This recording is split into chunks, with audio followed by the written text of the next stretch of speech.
Hi friends, welcome to my kitchen. இன்றைக்கி நம்மளுடைய கிச்சனில் என்ன பார்க்க போகிறோம் அப்படின்னா, ஒரு ஸ்வீட் ரெசிபி தான். பீட்ரூட் அல்வா பார்க்க போகிறோம். பீட்ரூட் எப்போவுமே துருவி அந்த மாதிரி வேக வச்சு தானே அல்வா பண்ணுவாங்க. இன்றைக்கி நம்ம பீட்ரூட் ஜூஸ் எடுத்து அல்வா பண்ண போகிறோம்.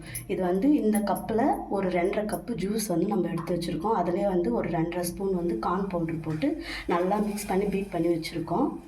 ஒரு 3/4 கப் அளவுக்கு சர்க்கரை எடுத்துக்கங்க. ஏன்னா பீட்ரூட் எப்பவுமே ஸ்வீட்டாக இருக்கும். அதனால் இதுவே நம்மளுக்கு இது அதிகம் தான் சர்க்கரை. 3/4 கப்பு சர்க்கரை எடுத்துக்கணும். முந்திரி நமக்கு தேவைக்கு ஏற்ற மாதிரி நெய். இந்த 4 இன்க்ரீடியன்ஸ் வச்சு தான் இன்றைக்கி நம்ம ஒரு ஸ்வீட் ரெசிபி பண்ண போகிறோம். இது கொஞ்சம் நல்லாயிருக்கும், டிஃப்ரெண்ட்டாக இருக்கும்.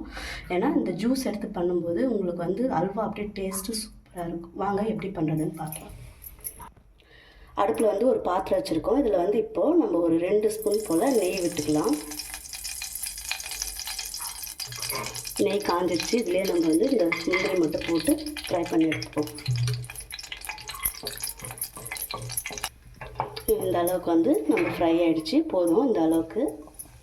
அந்த நெய்லேயே இப்போ நம்ம இந்த ஜூஸ் எடுத்து வச்சுருக்கோம் இல்லையா, இதில் ஒரு 2.5 ஸ்பூன் கார்ன் பவுடர் போட்டிருக்கோம். இதுக்கு ஒரு வாட்டி நல்லா கலக்கி விட்டுருங்க. கலக்கிட்டு இதில் ஊற்றிக்குங்க. ஊற்றிட்டு நல்லா ஹை ஃப்ளேமில் கொஞ்சம் நேரம் கிண்டிகிட்டே இருங்க.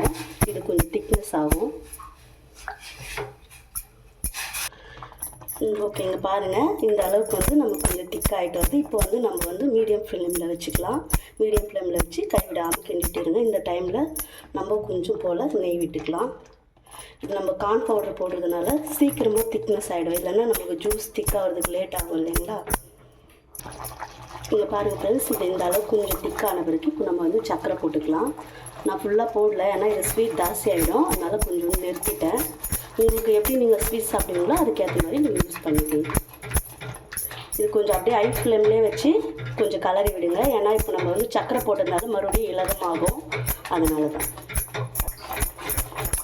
ஹை ஃப்ளேம்லேயே வச்சு தான் நான் கலரிட்டுருக்கேன். அப்படியே கொஞ்சம் கொஞ்சமாக திக்காகுது பாருங்கள். இது மாதிரி வீட்டில் நீங்களும் செஞ்சு கொடுங்க. ரொம்பவே நல்லாயிருக்கும் இது டேஸ்ட்டு. ஏன்னா நம்ம வேக வச்சு அந்த மாதிரி பண்ணுறதை விட இந்த மெத்தடில் பண்ணி கொடுங்க. இது உண்மையாக்குமே அல்வா மாதிரியே இருக்கும்.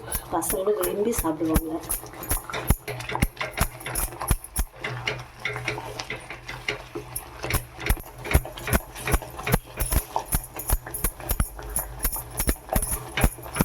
நல்லா சுருண்டு வந்துட்டுருக்கு பாருங்கள். இந்த டைமில் ஒரு ஸ்பூன் நெய் விட்டுக்கலாம்.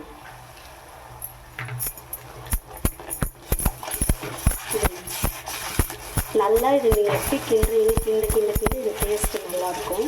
இது முறை ட்ரை பண்ணி பாருங்கள். இப்போ லைட்டாக ஒரு பிஞ்ச் நம்ம ஏலக்காய் பொடி போட்டுக்கலாம். அதுக்கப்புறம் முந்திரி நம்ம வறுத்து வச்சுருக்கிற முந்திரி ஆயிடுச்சுங்க. இது இந்த பதத்துக்கு வந்துடுச்சு. ஓகே, இது ரெடி ஆகிடுச்சு. இப்போ நான் உங்களுக்கு பிளேட்டிங் பண்ணிட்டு காமிக்கிறேன். ஓகே ஃப்ரெண்ட்ஸ், இங்கே பாருங்கள், சூப்பரான நாக்கில் வச்ச உடனே கரையக்கூடிய ஒரு அல்வா. இது மாதிரி நீங்கள் ஒரு முறை ட்ரை பண்ணி பாருங்கள். ரொம்பவே சூப்பராக இருக்குது. இங்கே பாருங்கள், அவ்வளோ இதுவாக இருக்குது எடுக்கிறதுக்கே. யூஸ் பண்ணி பாருங்கள் ஒரு வாட்டி, ரொம்ப சூப்பராக இருக்கும். ஓகே ஃப்ரெண்ட்ஸ், இன்றைக்கி நம்ம கிச்சனில் ஒரு பீட்ரூட்டை வச்சு டிஃப்ரெண்ட்டான ஒரு அல்வா நம்ம பார்த்தோம். இன்னொரு நாளைக்கு இன்னொரு ரெசிபியோட நான் சந்திக்கிறேன். ஓகே, பாய்.